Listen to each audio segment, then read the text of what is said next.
সুপ্রিয় বিসিএস এবং bank job written পরীক্ষার্থী বন্ধুরা, আসসালামু আলাইকুম। আমি M Mostafa Kamal, author how to learn written English and founder pathway tutorial. আপনাদের সাথে আজ আমাদের how to learn written English বইয়ের 7th এডিশনটা রিডিং স্ট্র্যাটেজি নিয়ে আলোচনা করব। অর্থাৎ আমাদের অনেক ছাত্রছাত্রী বিসিএস রিটেন ক্যান্ডিডেটস যারা হাজার হাজার ছাত্রছাত্রী বইটি পড়েন, তারা অনেকেই আমাদের কাছে জানতে চেয়েছেন, প্রশ্ন করেছেন, স্যার বইটি তো ভলিউম অনেক বড়, এটা অনেক বড় একটি বই, তো এই বইটি আমরা আসলে কিভাবে পড়বো, কিভাবে পড়লে দ্রুত ভালো করা যাবে, সেই বিষয়টি সম্পর্কে অনেকেই জানতে চেয়েছেন। তো তাদের জন্য মূলত আজকে আমাদের এই রেকর্ডেড ক্লাসটি। আমরা এই বইটি একটু বলে নিই যে বইটি how to learn written English, এটা 7th এডিশন। এটা প্রকাশ করেছে গীতাঞ্জলি প্রকাশনী, নীলক্ষেত, ঢাকা। তো এই বইটিতে মোট আমাদের 9-10টি চ্যাপ্টার রয়েছে, 10টি চ্যাপ্টার রয়েছে। 10টি চ্যাপ্টারের সবগুলোই সবার জন্য হয়তো লাগবে না, 10টি চ্যাপ্টারের সবগুলোই সবার জন্য সমভাবে প্রযোজ্য হবে না। কারোর জন্য কিছু কিছু চ্যাপ্টার একটু বেশি গুরুত্ব দিয়ে পড়তে হবে, কিছু কিছু বিষয় কিছু কিছু লেসন একটু বেশি গুরুত্ব দিয়ে পড়তে হবে। তো আমরা এই চ্যাপ্টারগুলো কি কি চ্যাপ্টার রয়েছে সেটা নিয়ে যদি প্রথমে কথা বলি। প্রথমে চ্যাপ্টার 1-এ আমাদের এখানে রিটেন স্ট্রাকচার ডেভেলপমেন্টের জন্য 30টি লেসন রয়েছে।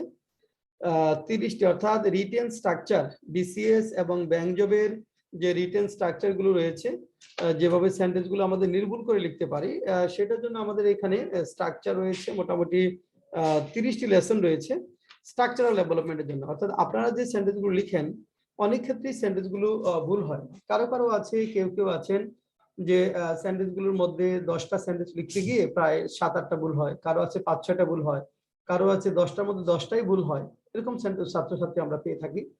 তো এই সেন্টেন্স গুলো যেন নির্ভুল করা যায়, এই কারণে রিটেন স্ট্রাকচার গুলো সবার আগে শুদ্ধ করতে হবে। অর্থাৎ আপনি যা লিখবেন, যে সেন্টেন্স গুলো লিখবেন, সেগুলা সেন্টেন্স সঠিক হতে হবে, অর্থাৎ ইংরেজিতে ভালো নাম্বার পাওয়ার জন্য। তো এইখানে এই 30টি লেসনের মধ্যে আমাদের স্ট্রাকচারাল ডেভেলপমেন্টের জন্য 13-14টা লেসন খুব গুরুত্বপূর্ণ। 13-14টা লেসন, এখানে লেসন আমি নাম ধরে যদি বলি, যেমন এখানে lesson 1, lesson 2, lesson 3, lesson 5, lesson 6, lesson 8, 9, 10, 11, 12, 13, 14, 15, 16, 17, 18, 19, 20, 21, 27, 21 এর পরে 27, তারপর 28। মোটামুটি 13-14টা লেসন এখানে খুব গুরুত্বপূর্ণ। যেমন এখানে যখন পড়বেন, প্রথমে একটু টেন্সটা পড়ে নেবেন। প্যাসিভ স্ট্রাকচার গুলো অনেক গুরুত্বপূর্ণ। Positive verb, relative pronoun, position of adverb, infinitive participle জিরান্ড, simple complex compound, indirect speech, connectors, পাংচুয়েশনস, punctuation, summary writing, letter to the editor. এই লেসনগুলো, অর্থাৎ আমি যে লেসনগুলোর কথা বললাম, এই লেসনগুলো প্রথমে ভালো করে পড়ে নিতে হবে। এবং প্রতিটি লেসন শেষে দেখবেন যে একটি করে প্যাসেজ ট্রান্সলেশন দেওয়া আছে, from Bengali to English, from Bangla to English একটি প্যাসেজ ট্রান্সলেশন দেওয়া আছে। যেমন আপনি যখন প্যাসিভ সেন্টেন্সটা পড়বেন, প্যাসিভের উপর আমাদের 2টা লেসন দেওয়া আছে, লেসন 5 এবং 6। তো প্যাসিভ সেন্টেন্সটা পড়ার পরে ওইখানে 5 এর শেষে একটি ট্রান্সলেশন দেওয়া আছে এবং 6 এর শেষে একটি ট্রান্সলেশন দেওয়া আছে। আপনি প্যাসিভ লেসনটা পড়ে ওই ট্রান্সলেশনটা করবেন, করার পরে বইয়ের সাথে আনসারের সাথে মিলাবেন। আমরা অনেকেই আছি যে অনুবাদগুলো করার সময় আগে দেখে করে, যে যেখানে আটকে যাই সেখানে একটা লাইন দেখে নেই, তারপরে আগাই। এটা ইফেক্টিভ ওয়ে না। ইফেক্টিভ ওয়ের জন্য আপনি প্রথমে যে কাজটি করবেন, অনুবাদটা নিজের মতো করে ফেলবেন। কারণ কঠিন শব্দের অর্থগুলো আমরা নিচে দিয়েছি যাতে শব্দের জন্য ডিকশনারিতে সার্চ করতে না হয়। তাহলে আপনার মতো করে করবেন, করার পরে কোথায় ভুল হলো সেটা আপনি চিন্তা করবেন এবং সেই প্যাসিভ স্ট্রাকচারে, সেই স্ট্রাকচারটার প্যাসিভ আপনি যাবেন, সেখানে গিয়ে আবার একটু পড়ে নেবেন, তারপরে আবার আসবেন। এভাবে আপনি অনুবাদগুলো করতে থাকবেন। অর্থাৎ এরপর যখন রিলেটিভ প্রনাউনের আগে রিলেটিভ প্রনাউনটা আপনি পড়ে নেবেন ভালোভাবে, তারপর রিলেটিভ প্রনাউনের শেষে যে অনুবাদটা আছে সেই অনুবাদটা আপনি করবেন। সেই অনুবাদটা করার পরে আবার আপনি মিলাবেন, মিলানোর পরে যদি যে জায়গাগুলো ভুল হবে সেই জায়গাগুলোর জন্য আবার আপনি গ্রামারটা পড়ে নিতে পারেন। এইভাবে স্ট্রাকচারের জন্য যে 12-13টা স্ট্রাকচার আমরা কথা বললাম, সেগুলো প্রত্যেকটা স্ট্রাকচার পড়ে আপনি অনুবাদটা সাথে সাথে করে ফেলবেন। এভাবে করলে দেখবেন যে অনুবাদে আস্তে আস্তে কনফিডেন্স লেভেলটা ডেভেলপ হতে থাকবে। আস্তে আস্তে কনফিডেন্স লেভেলটা আমাদের ডেভেলপ হতে থাকবে। তো এভাবে মোটামুটি এটা পড়ার পর তারপর যে কাজটি করব আমরা সেটি একটু বলছি। তার আগে বলে নিই যে চ্যাপ্টার 2, এই বইয়ের চ্যাপ্টার 2 তে রয়েছে BCS and bank job reading passage. Chapter 2 তে রয়েছে রিডিং প্যাসেজ, বিসিএস এবং ব্যাংকের জন্য যে রিডিং প্যাসেজ গুলো আসে সেগুলো আমরা সলভ করেছি, এবং রিডিং প্যাসেজ করা কৌশল, অর্থাৎ কিভাবে থিমেটিক কোশ্চেন গুলো লিখতে হবে, কিভাবে থিমেটিক কোশ্চেন গুলো লিখতে হবে, কিভাবে ইংলিশ বিশেষ করে আমাদের সামারিটা লিখতে হবে, থিমেটিক কোশ্চেন কোন জায়গায় গুলো বাদ দেওয়া যাবে, কোন জায়গায় অ্যাড করা যাবে, কোন জায়গায় সিনোনিমাস ইউজ করা যাবে, সেই কৌশলগুলোর কথা বলেছি। তারপর আমরা বিভিন্ন পরীক্ষায় আসা থিমেটিক কোশ্চেন গুলো সলভ করেছি। তো থিমেটিক কোশ্চেন যখন আপনি রিডিং প্যাসেজ করবেন, তো অনেক ছাত্রছাত্রীকে দেখি যে রিডিং প্যাসেজটা জাস্ট পড়ে তারা খাতায় লিখে না। আপনাদের যে কাজটি করতে হবে, একটা রিডিং প্যাসেজ নিয়ে আপনি প্রথমে বসে যাবেন, বসে একটু সময় ধরে বিসিএস এর জন্য ফুল রিডিং প্যাসেজটা অর্থাৎ 1 থেকে 7 পর্যন্ত যে কোশ্চেন, সেগুলো জন্য 2 ঘন্টা সময় থাকে। আর থিমেটিক কোশ্চেন সাধারণত রিডিং প্যাসেজ পড়া এবং আনসার করার জন্য 40 মিনিটের মতো সময় পাওয়া যায়। আপনি 40 মিনিটে 10টা থিমেটিক কোশ্চেন থাকে, এটা লিখবার চেষ্টা করেন। লিখে দেখেন, আপনি লেখার পরে আপনি আনসারের সাথে মিলাবেন। প্রথমে একটু রিডিং প্যাসেজটা পড়ে নেবেন, পড়ে নিয়ে তারপর থিমেটিক কোশ্চেন আপনি যাবেন। থিমেটিক কোশ্চেন গুলোর ক্ষেত্রে আপনি কোশ্চেনের শেষ অংশ থেকে শুরু করবেন, মানে এখানে নিজের ভাষায় লিখতে হয় সাধারণত থিমেটিক কোশ্চেন গুলো। তো আপনি থিমেটিক কোশ্চেন গুলো লেখা শুরু করলেন, তারপরে হয়তো সামারি লিখলেন, লেটার টু দ্য এডিটর লিখলেন, এবং 2 ঘন্টায় ফুল রিডিং প্যাসেজটা প্র্যাকটিস করার অভ্যাসটা ডেভেলপ করতে হবে। অনুবাদ যেমন অনেক গুরুত্ব দিয়ে আপনারা পড়েন, অনেকে আমরা এই রিডিং প্যাসেজটা গুরুত্ব দিয়ে পড়তে দেখি না, কিন্তু অনুবাদের মতো এই গুরুত্ব দিয়ে পড়তে হবে বিসিএস এর জন্য, কারণ এখানে যেহেতু আমাদের 100 নাম্বারের একটা বিষয়। তো এখানে রিডিং প্যাসেজ আপনি একদিন হয়তো একটা ফুল রিডিং প্যাসেজ করলেন, আবার 3 দিন পরে আরেকটা করলেন, এভাবে মিনিমাম আপনার টার্গেট থাকবে মিনিমাম 20টা, বিসিএস পরীক্ষার্থী যারা মিনিমাম 20টা রিডিং প্যাসেজ যেন প্র্যাকটিস করে পরীক্ষা হলে যেতে পারেন, তাহলে আপনার সময়টা অনেক সেভ হবে। যেমন ধরেন আপনি যে কাজটা সবার আগে করবেন, যে স্ট্রাকচার গুলোর কথা বললাম, যে 13-14টা স্ট্রাকচার টানা পড়ে নেন, এবং ওইখানে যে প্যাসেজ ট্রান্সলেশন গুলো আছে ওটা করে নেন।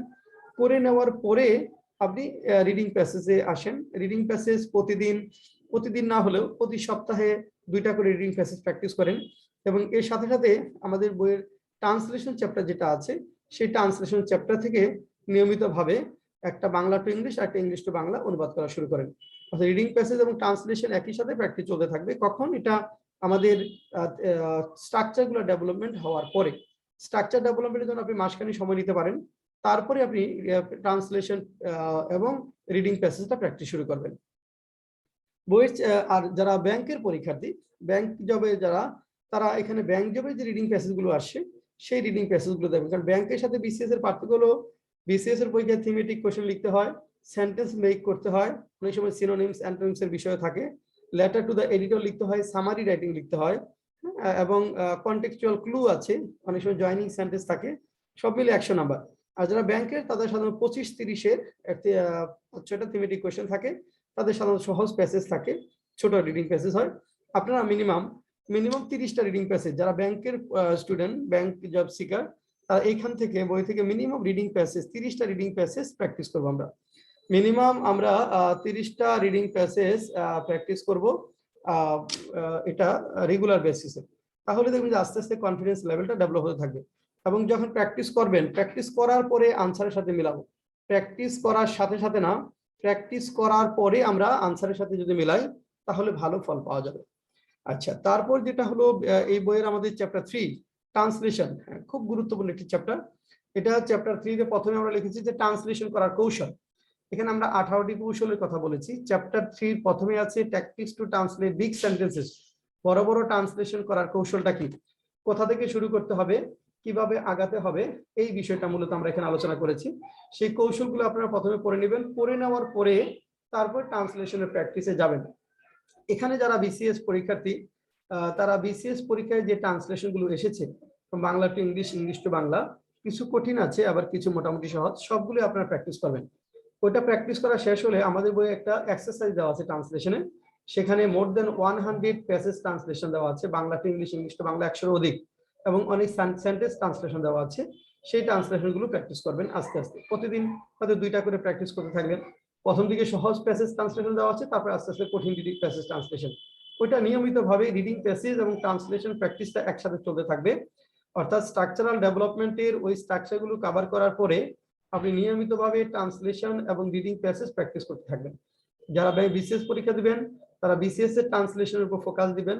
বেশি ফোকাস থাকবে এখানে language movement, liberation war, economy related যে বিষয়গুলো আছে, সংস্কৃতি ইত্যাদি সম্পর্কে। আর ব্যাংকের যারা, ওখানেও লিবারেশন ওয়ার, ল্যাঙ্গুয়েজ মুভমেন্ট এবং অর্থনীতি রিলেটেড যে বিষয়গুলো রয়েছে, ব্যাংকিং, বিজনেস এবং অর্থনীতি এবং সমসাময়িক যে বিষয়গুলো আছে সেগুলোর উপর ফোকাস দিয়ে আমাদের পড়তে হবে ট্রান্সলেশন গুলো।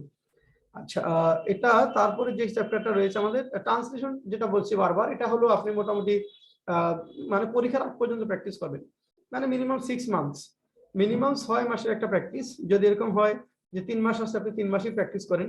তো যারা বিগিনার্স, যারা শুরু করতেছেন এখনো, যাদের পরীক্ষা এখনো ডিউ হয়নি, রিটেন পরীক্ষা মিনিমাম 6 মাস সময় আছে, আমি বলবো তাদেরকে আপনারা 6 মাস ধরেই এই ট্রান্সলেশন চ্যাপ্টার, রিডিং প্যাসেজ চ্যাপ্টারে প্র্যাকটিস করতে থাকবেন। এরপরে চ্যাপ্টার 4 হলো এসে রাইটিং। এসে রাইটিং, হ্যাঁ, মোটামুটি আমাদের স্ট্রাকচারাল ডেভেলপমেন্ট হয়ে গেলে ট্রান্সলেশন এবং রিডিং প্যাসেজ মোটামুটি 70-80% কভার করার পরে আপনি অনুবাদ আপনি আসবেন হলো এসে রাইটিং। এটা বিসিএস এ সাধারণত আমরা জানি যে 1000 শব্দ একটি এসে লিখতে হয়, এটা বিগ এসে, অনেকগুলো বিষয় এখানে কভার করতে হয়। আপনাদের প্রথম যে কাজগুলো হবে, সবার আগে এখানে যে এসে গুলো রয়েছে সেই এসে গুলো একবার দুইবার করে পড়ে নেবেন। সবগুলো এসে, মোটামুটি হয়তো 20টার মতো এসে আছে, সবগুলো এসেই 1-2বার করে পড়ে নেবেন, যাতে ওই এসে গুলো সম্পর্কে আপনার মোটামুটি একটা ধারণা তৈরি হয়, যেটাই আসুক আপনি যেন মিনিমাম লিখতে পারেন। তারপরে শর্ট সাজেশন পরে, আগে 20টা এসে মিনিমাম 1-2বার করে হলেও পড়ে নিতে হবে, জাস্ট জানার জন্য পড়বেন, বোঝার জন্য পড়বেন, যেটা কি বলেছে এটার জন্য। আর যারা হ্যাঁ বিসিএস আর লেটেস্ট কিছু এসে আমরা আমাদের গ্রুপ, আমাদের Facebook group English carnival with Mostafa sir এবং Facebook page pathway tutorial, latest এসেগুলো, latest focus writing, latest short নোটসগুলো আমরা নিয়মিতভাবে সেখানে পিডিএফ ফাইল শেয়ার করি। আপনারা ইউটিউবের চ্যানেলের পাশাপাশি আমাদের ফেসবুক গ্রুপ এবং ফেসবুক পেজের সাথে থাকবেন। সেখান থেকে যে পিডিএফ ফাইলগুলো দিয়েছি সেটা ডাউনলোড করে প্রিন্ট করে নেবেন, তাহলে আপনারা আপডেট থাকতে পারবেন। আর এসে রাইটিং এভাবে মোটামুটি 20টা এসে রাইটিং করে নেবেন, এবং এসে রাইটিং করার এখানে কৌশলের কথা বলেছি যে কিভাবে এসে রাইটিং গুলো করতে হবে, সেই কৌশলগুলো একটু দেখে নেবেন। আর এসে রাইটিং এর উপর আমাদের ইউটিউবে বেশ কিছু ক্লাস আছে, ক্লাসগুলো আপনারা দেখে নিতে পারেন। আর সর্বশেষ যেটা বললাম, লেটেস্ট যে বিষয়গুলো আছে সেটা আপনারা লেটেস্ট এসে গুলো সংগ্রহ করে কিছু কিছু বিষয় পড়তে হবে, যেগুলো হয়তো বইতে অ্যাড করা নাই, কিন্তু আমরা রেডি করেছি, ছাত্রছাত্রীদের দিচ্ছি, আপনারা সেখান থেকে সংগ্রহ করবেন বা আমাদের ফেসবুক গ্রুপ অথবা ফেসবুক পেজ থেকে নিতে পারবেন। আর যারা ব্যাংকের পরীক্ষার্থী, ব্যাংকের জন্য আমাদের ফোকাস রাইটিং মোটামুটি মিনিমাম 30টা ফোকাস রাইটিং সম্পর্কে ধারণা থাকতে হবে। 30টা ফোকাস রাইটিং সম্পর্কে 1-2বার করে হলেও আমাদের পড়তে হবে 30টা ফোকাস রাইটিং। এবং পড়ার পরে তারপর আমরা শর্ট লিস্টের সাজেশন দিয়ে থাকি, যে কোনো পরীক্ষার আগে আমরা একটা শর্ট সাজেশন দেই, সেগুলোর উপর একটু ফোকাস করে আমরা পড়তে থাকবো। এভাবে ফোকাস রাইটিংটা চলবে। তার পাশাপাশি চ্যাপ্টার 5 হলো writing letters, email, short notes, paragraph. এখানে আমরা বিজনেস লেটারটা কভার করেছি, letter to the editor, personal letters, job letters, other letters. অর্থাৎ বিজনেস লেটার লেখার ফরম্যাটটা সাধারণত আমরা জানি একটু ডিফারেন্ট হয়, সেই ফরম্যাট নিয়ে আমরা আলোচনা করেছি, এবং বিজনেস লেটারগুলো কিভাবে লিখতে হবে, মোটামুটি 10টা লেটার আপনি প্র্যাকটিস করলেই ওই নেচারেরই পাবেন। 10টা লেটার ভালো করে পড়ে নিতে হবে। লেটার টু দ্য এডিটর 2 ধরনের ফরম্যাট হয়, মোটামুটি 5টা লেটার টু দ্য এডিটর পড়লে কভার কমন থাকবে। পার্সোনাল লেটার, কিছু পার্সোনাল লেটার আছে, ওগুলো 1-2বার করে পড়ে নিতে হবে, বইতে আমরা বেশ কিছু পার্সোনাল লেটার কভার করেছি। আর আদার লেটার্স আছে কিছু যেগুলা পার্সোনাল লেটার না, একটু ডিফারেন্ট, হঠাৎ করে কিছু লেটার আসে, সেই লেটারগুলো ফরম্যাটটা সাধারণত ডিফারেন্ট হয়, টোনটা একটু ডিফারেন্ট হয়, ওই লেটারগুলো একটু একবার করে হলেও পড়ে নেবেন। এরপরে হলো চ্যাপ্টার 6, বইয়ের চ্যাপ্টার 6 আমরা আলোচনা করেছি প্যাসেজ রাইটিং। প্যাসেজ রাইটিংটা এটা বিজেএস পরীক্ষায়, বাংলাদেশ জুডিশিয়াল সার্ভিস পরীক্ষায় আসে, ব্যাংকের পরীক্ষায় মাঝে মাঝে আসে, রেগুলার না। প্যাসেজ রাইটিং এটা সামারি রাইটিংই, এটা কেউ লিখতে হয়, এটা একটু দেখে নিতে পারেন। আর চ্যাপ্টার 7 এটা মূলত আইএলস রাইটিং। চ্যাপ্টার 7টা হলো যারা বিসিএস এবং ব্যাংক জবের পরীক্ষা দিচ্ছেন তাদের জন্য লাগবে না, এটা আইএলস যারা পরীক্ষা দেবেন তাদের জন্য এটা হলো আইএলস রাইটিং। আলোচনা করছি আমরা চ্যাপ্টার 7-এ। এখানে রাইটিং টাস্ক 1 এবং রাইটিং টাস্ক 2, 2 ধরনের রাইটিং টাস্ক আমরা আলোচনা করেছি। এখানে জেনারেল ট্রেনিং এবং একাডেমিক 2 ধরনের টাস্ক 1 আলোচনা করেছি, আর টাস্ক 2 তো সবার জন্য কমন। অর্থাৎ কিভাবে আর্গুমেন্টারিভ এসে লিখতে হবে, কিভাবে বোধাবিউস এসে লিখতে হবে, কিভাবে প্রবলেম এন্ড সলিউশন এসে লিখতে হবে, এবং কিভাবে মিসসেলেনিয়াস এসেগুলো ফরম্যাটটা কিভাবে হবে সেটা আমরা আলোচনা করেছি। বিভিন্ন chart, graph, line graph, maps এগুলা কিভাবে এক্সপ্লেন করতে হয় সেগুলো সুন্দরভাবে উপস্থাপন করেছি। অসংখ্য এক্সাম্পল আমরা নিয়ে এসেছি। আইএলস এর জন্য কনফিডেন্ট একটা প্রস্তুতির জন্য আমাদের চ্যাপ্টার 7 আপনার জন্য যথেষ্ট হবে। এরপরে আমরা চ্যাপ্টার 8 হলো ওয়ার্ড ফরমেশন। অনেক এটা মূলত মুখস্থ বিষয়, আপনাকে কিছু ওয়ার্ড ফরমেশনের রুলগুলো জানতে হবে। যারা বিসিএস পরীক্ষা দিবেন চ্যাপ্টার 8-এ ওয়ার্ড ফরমেশনের যে রুলগুলো আছে রুলগুলো একটু পড়ে নেবেন, এবং এখানে যে শব্দগুলো দেওয়া আছে শব্দগুলো একবার দুইবার করে হলেও পড়ে নেবেন, পারলে মুখস্থ করে নেবেন। তারপরে চ্যাপ্টার 9 ইডিয়মস এন্ড ফ্রেজ, কিছু ইডিয়মস এন্ড ফ্রেজ পরীক্ষায় আসে, ওইটা মেমোরাইজ করে নেবেন। এরপরে হলো আমাদের appropriate, chapter 10 appropriate preposition, very very important একটা চ্যাপ্টার, এটা মুখস্থ বিষয়। এটা অ্যাপ্রোপ্রিয়েট প্রিপোজিশন এক্সাক্ট হলে রিটেন স্কোরটা অনেক ভালো হবে। তাহলে কিছু ইডিয়মস এন্ড ফ্রেজ লেখার সময় কিছু ইডিয়মস এন্ড ফ্রেজ চিন্তা করে লিখতে হবে। কিছু ইডিয়মস এন্ড ফ্রেজ আমাদের খুব চিন্তা করে লিখতে হবে, মানে লেখার সময় যদি আপনি ইডিয়মস এন্ড ফ্রেজটা আনতে পারেন লেখার মানটা অনেক বেড়ে যায়। চিন্তা করে লেখার মধ্যে দু একটা ইডিয়মস এন্ড ফ্রেজ অ্যাড করবার চেষ্টা করবো আমরা। আর প্রিপোজিশনের ব্যবহারগুলো যেন সূক্ষ্মভাবে হয়, সুন্দরভাবে হয়, সেদিকে আমাদের দৃষ্টি থাকবে। এভাবে এই বইটা প্র্যাকটিস করতে থাকেন, এবং যে কোনো কোয়েরি আমাদের ইউটিউব চ্যানেলে আপনারা, আমরা যে ভিডিও দিই সেখানে কমেন্টস করতে পারবেন, অথবা আমাদের যে ফেসবুক গ্রুপ এবং পেজ আছে সেখানেও কমেন্টস করে জানতে চাইতে পারবেন। আপনাদের কোনো বিষয় জানার আকাঙ্ক্ষা থাকলে, কোনো বিষয়ের উপর গুরুত্বপূর্ণ কোনো লেটার, কোনো ফোকাস রেটিং, কোনো শর্ট নোটস জানবার প্রয়োজন হলে আপনারা আমাদেরকে রিকোয়েস্ট পাঠাতে পারেন, আমরা চেষ্টা করব সেটি তৈরি করে আপনাদেরকে দেবার জন্য। আর এর পাশাপাশি আমরা আরেকটি বই বিসিএস এবং ব্যাংক জব রিটেন কোর্সে পড়িয়ে থাকি, সেটা হলো usable vocabulary for BCS and bank written. অর্থাৎ আমরা usable vocabulary for BCS and bank written, এটা হলো আমাদের 5th এডিশন, এটা 5th এডিশন, এটাও গীতাঞ্জলি প্রকাশনী প্রকাশ করেছে। এখানে আমাদের অ্যাবাউট 7000 কম্পাউন্ড ওয়ার্ড রয়েছে। এটা ওয়ার্ডগুলো আপনারা বাংলা থেকে ইংরেজি পড়বেন। বাংলা থেকে আমরা ইংরেজি পড়বো, অর্থাৎ ডান পাশ থেকে বাম পাশে পড়বো। কম্পাউন্ড ওয়ার্ড শেখার সুবিধা হলো যে শব্দগুলো অনুবাদে হুবহু কমন পড়বে, মনে রাখতে পারবেন। আমরা জানি যে সিনোনিমস অ্যান্টোনিমসটা মনে রাখা অনেক কষ্টকর, কিন্তু কম্পাউন্ড ওয়ার্ড যেগুলো সেগুলো অনায়াসে মনে রাখা যায়। এই জন্য এই বইতে আমরা কম্পাউন্ড ওয়ার্ড নিয়ে এসেছি, যেটা অনুবাদের জন্য আপনার টনিকের মতো কাজ করবে, খুব ইফেক্টিভলি আপনি ইউজ করতে পারবেন। অনুবাদ এসে রাইটিং এর জন্য ব্যাপকভাবে কাজ করবে। তো এটা আপনার বাংলা থেকে ইংরেজিটা পড়ুন। প্রথম চ্যাপ্টারে আছে টপিক বেসড ওয়ার্ডস। প্রথম চ্যাপ্টারে আপনারা যদি দেখেন যে টপিক বেসড ওয়ার্ডস, প্রথমে আছে বাংলাদেশ মুক্তিযুদ্ধের বর্ণনায় ব্যবহৃত শব্দসমূহ। বাংলাদেশ মুক্তিযুদ্ধের বর্ণনায় ব্যবহৃত শব্দসমূহ, এখানে 157 শব্দ আছে।